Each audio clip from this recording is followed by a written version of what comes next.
लिया। इसको नहीं मालूम कि इंद्र है और इंद्र को नहीं मालूम कि मार्कंडे।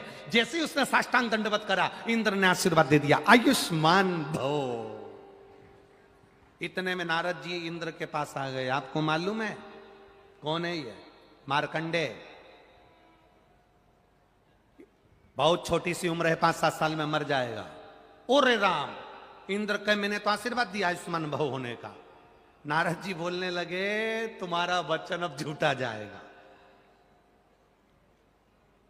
इंद्र उस बच्चे का हाथ पकड़कर, अब तुम लेके जाओ इसको। इंद्र उस बच्चे का हाथ पकड़ कर ले गए और बच्चे का हाथ पकड़ कर लेकर इंद्र सीधे अपने सिंहासन पर बैठे तो उनकी पत्नी ने देखा आज इंद्र रो रहे थे। पत्नी ने पूछा तुम क्यों रो रहे हो? इंद्र ने कहा आज मैंने इस बच्चे को आशीर्वाद दे दिया आयुष्मान भव होने का, पर मुझे क्या मालूम था कि मर जाएगा, इसकी आयु कम है, तो क्या करा जाए? पत्नी ने कहा तुम चिंता मत करो, तुम्हारे साथ तो धोखा हुआ है, अपने सिर का बोझ दूसरी जगह दिया। इंद्र ने हाथ पकड़ा, ब्रह्मा जी के पास ले गए। ब्रह्मा जी और इंद्र ने कहा वो सामने बाबा बैठे ना दाढ़ी वाले, उनको दंडवत करिया।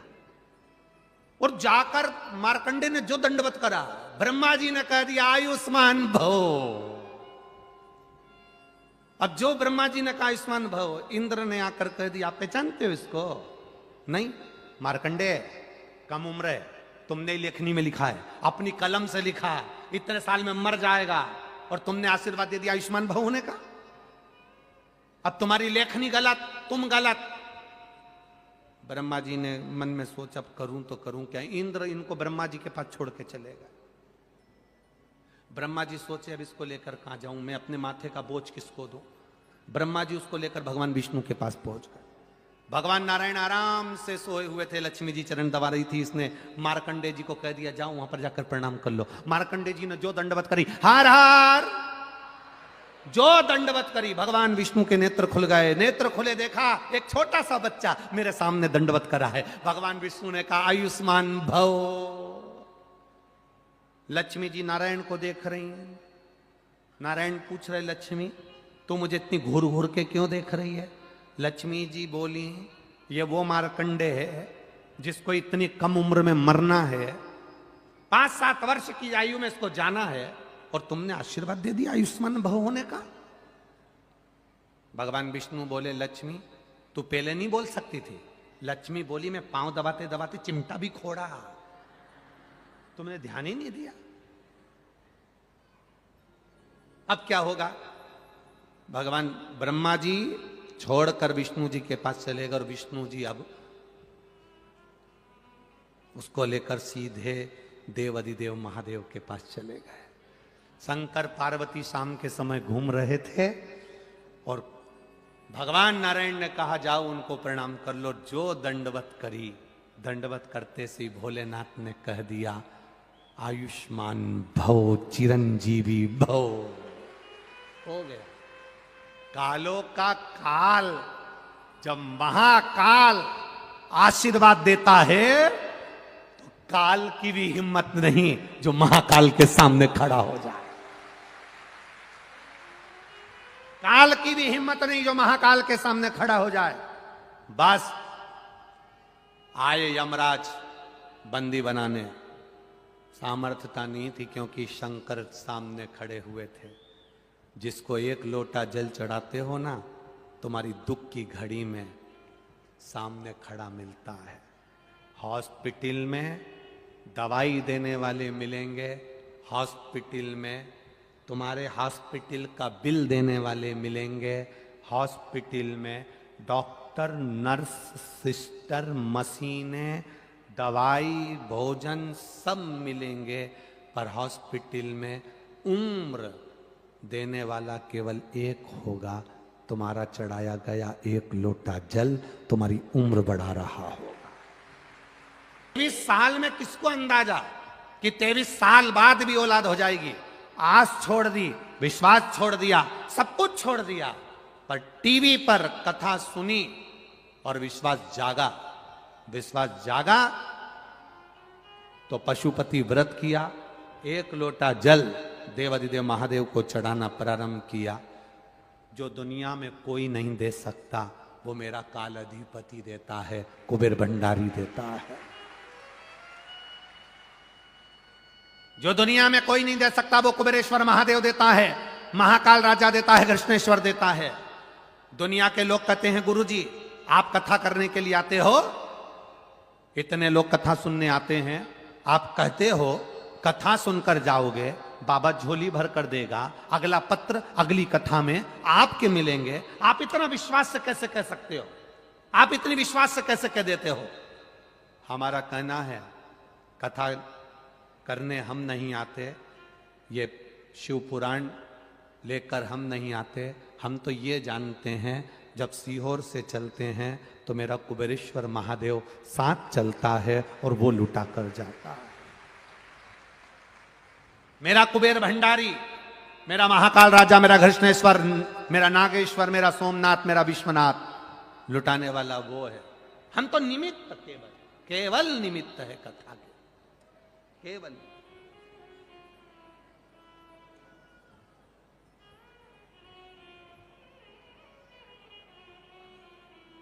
केवल एक निमित्तता। आपका विश्वास, आपका भरोसा आपको परमात्मा के करीब लेकर जाता है, करीब। मंथन किया गया और उस मंथन में विष निकला। उस विष को देवताओं ने भगवान महादेव को दिया और महादेव ने वो विष पिया। नीलकंठधारी कहला। मंथन में विष निकला। होगा जब परिवार में मंथन होता है ना, परिवार में जब मंथन होता है, जब परिवार में कुछ खींचा खाची होती है, सबसे ज्यादा विष घर के बड़ों को पीना पड़ता है। जैसे महादेव ने विष पिया था, वैसे घर का जो बड़ा होता है विष उसको पीना पड़ता है मंथन में। जब परिवार में खींचातानी हो, परिवार में कहीं ना कहीं ताना कसी होती है, घर का जो बड़ा होता है, घर का जो बुजुर्ग होता है, घर का जो बयो होता है, बस सबसे ज्यादा सुनना उसी को पड़ता। आप घर के बड़े हो, आपको सुनना पड़ेगा।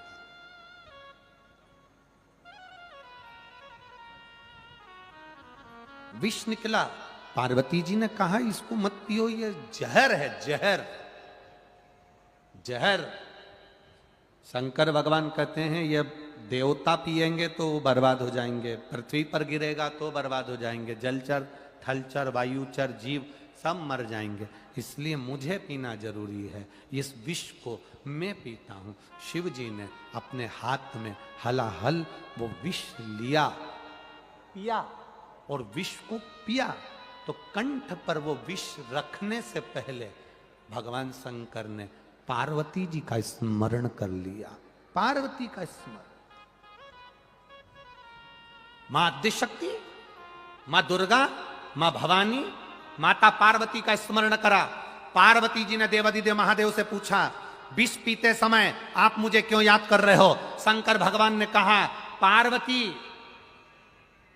पुरुष जितना विष नहीं पी सकता उतना विष परिवार में रहने वाली नारी को पीना पड़ता है। पति दुकान चले जाता है, पति ऑफिस चले जाता है, पति बाहर दोस्तों के साथ घूमने चले जाता है, सबसे ज्यादा झेलना पड़ता है, दुख भोगना पड़ता है, कष्ट भोगना पड़ता है, तकलीफें साधना पड़ती है, तो वो नारी को साधना पड़ती है। ताने सुनेगी नारी, अपशब्द सुनेगी नारी, गर्भ धारण करने का कष्ट झेलेगी नारी, विषम परिस्थिति में भी बच्चों को पेट भरने की जवाबदारी घर की नारी की होती है। पति गया कमाने, पत्नी को लगता है मेरे बच्चे को कैसे पेट भरना। बच्चे जन्म ले लें, रात रात भर जगती है नारी, रात रात भर जगती है अपने बच्चे के लिए नारी। जिस बच्चे से इतना प्रेम करती है, स्नेह करती है, शादी होने के बाद बहू आ जाती है और अब 1 मिनट में अपने बेटे को भी बहू के हवाले कर देती है नारी, वो नारी कोई साधारण नहीं हो सकती, सहज नहीं हो सकती नारी। नारी का जीवन बड़ा विचित्र जीवन है, बड़ा विचित्र।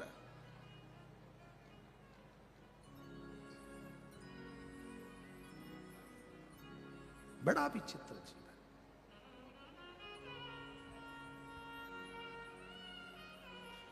रोती भी है, मुस्कुराती भी है, आए हुए अतिथि का सम्मान भी करती है, कोई भूखा ना जाए इसलिए रसोई घर में गर्मी में पसीना भी बहा लेती है, और कोई भूखा ना सोए तो तगाड़ी उठाकर मेहनत भी कर लेती है। पति के साथ कदम से कदम मिलाकर खेत में काम भी कर लेती है। पति खेत में थक कर थोड़ी देर लेट भी जाता है, पर नारी थक कर लेटती नहीं, वो और आगे बढ़कर काम करती रहती है। वो भारत की नारी होती है, भारत की। संघर्ष का जीवन। एक विदेश में एक संत भारत के घूमने के लिए गए, भारत के संत घूमने के लिए गए, और भारत के संत ने देखा एक पत्नी का पति मर गया, पति मरा, कब्र में उसको दबाया। पत्नी विदेश की पति की कब्र पर पंखा कर रही थी, पति की कब्र पर पंखा कर रही है वो विदेश की नारी। भारत के संत को अच्छा लगा, भारत के संत ने नारी को प्रणाम करा। आप तो हमारे भारत की नारी से भी बढ़कर नारी हो। भारत की नारी पति मरता तो उसके साथ सती हो जाती है, पर विदेश की नारी तुम तो धन्य हो, पति मर गया तो उसकी कब्र पर पंखा कर रही हो। पति मर गया उसकी कब्र पर पंखा कर रही हो, तुम भारत की नारी से भी बड़ी नारी हो, मैं तुम्हें प्रणाम करता हूं। पूछा तुम अपने पति की कब्र पर पंखा क्यों कर रही हो? वो विदेश की नारी कहती है हम पति की कब्र पर पंखा इसलिए कर रहे हैं क्योंकि हमारे यहाँ की विदेश की ऐसी रीति है, जब तक पति की कब्र सूखे नहीं तब तक हम दूसरी शादी नहीं कर सकते। ये विदेश की दशा है। विदेश की नारी पति की कब्र को सूखने का इंतजार करती है, भारत की नारी पति के साथ कदम से कदम मिलाकर साथ चलने की सामर्थ्यता रखती है। सामर्थ्यता भारत की नारी रखती है, कदम से कदम मिलाकर चली जा रही, मेहनत में पीछे नहीं हटती। ये नारी कोई सहज है?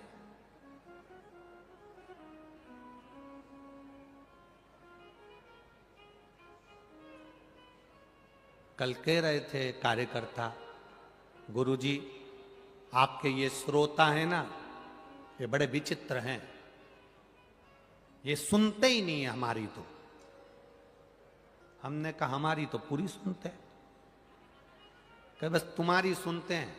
हम इनसे इतना कह दिए कि तुम उठकर इधर के उधर बैठ जाओ, एक नहीं उठी, एक, और उल्टा हाथ में पानी लेकर शराब देने लगी।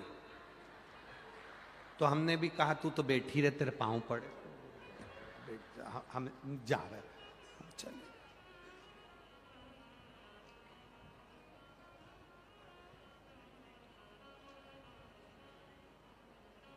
इतना बड़ा बड़ा फोटो इन्होंने अपने अपने घर के कोई मर गए बुजुर्ग, उनका फोटो खंबे पर लगा दिया। गुरुजी पीछे वाले को उस फोटो के चक्कर में नहीं दिख रहा, पीछे वाले हमसे कह रहे कि तुम कहो फोटो हटाने का, हम इनको फोटो हटाने का बोलने के लिए गए। इतने में वो कथा सुनने में लगी थी और हमने कहा पीछे वालों को दिख नहीं रहा, तुम इनका फोटो हटाओ। तो वो हमसे कहती है तेरे में दम हो तो तू हटा ले जा। और हम फोटो खोलने लगे तो ये साड़ी सिर पे डाल के यूं बैठ गई। अब हमको डर लगे कि नहीं लगे गुरुजी, हमने फोटो छोड़ दिया, वापिस चले गए। अब बताओ गुरुजी, अभी कैसे सुने ये? अब तुम कहते हो नहीं सुनती, अभी हम तो कहें तो ये सुनती वो 1 मिनट में। अभी देखो बोल बम का नारा है, सुनी कि नहीं सुनी? बोलो सुनी। अब तुम कहते हो नहीं सुने हैं, हमारी सुनते हो। चलो भगवान की कृपा है री बाबा, यही कृपा बनी रहे, बस स्नेह आपका बना रहे। सुनना, स्मरण किया, भजन किया। जब दुख की घड़ी आती है, उस दुख की घड़ी में सब हिम्मत हार जाते हैं, पति भी हिम्मत हार जाता है। तब घर में एक नारी पत्नी ऐसी होती है जो कह देती है घबराओ मती, ज्यादा टेंशन मत लो, मैं बैठी हूं, कहीं ना कहीं से कोई व्यवस्थापन करेंगे, बाबा संभालेगा, हो जाएगा। हिम्मत देने का काम भारत की नारी करती है। मांबे, जगदम्बे, जगतधात्री, दुर्गा भवानी, मां पार्वती शिव जी से पूछ रही हैं, आपने मुझे विष पीते समय याद क्यों करा? शंकर भगवान कहते हैं तू आद्य शक्ति है, तू दुर्गा है, तू भवानी है, मेरे कंठ पर तू रहेगी, विष पीऊंगा, उस विष को तू नीचे नहीं उतरने देगी। एक पत्नी ऐसी होती है जो पति के लिए यमराज से भी लड़ लेती है। तो तू तो मेरी अर्धांगिनी, मेरी अर्धांगिनी।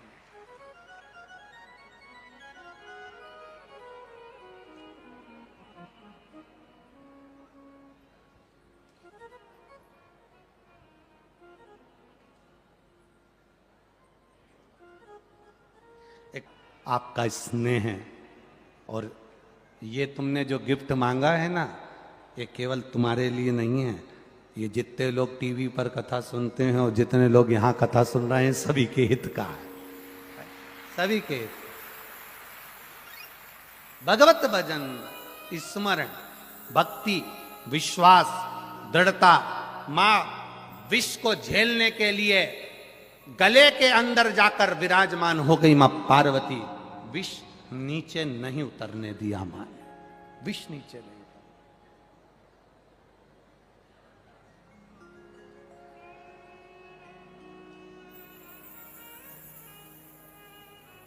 और मां मां होती है। नीलकंठधारी भगवान शिव कहला है, नीलकंठ, नीलकंठ सहज नहीं है शिव महाराज।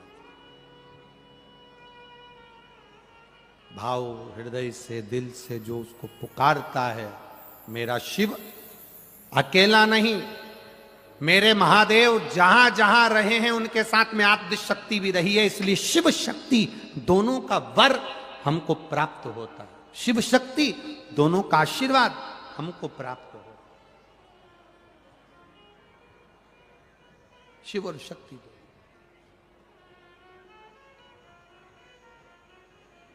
भाव से, आनंद से शिव कथा कह रही है, भगवान देवादिदेव महादेव का गुणगान कह रहा है। खाली न जाता दर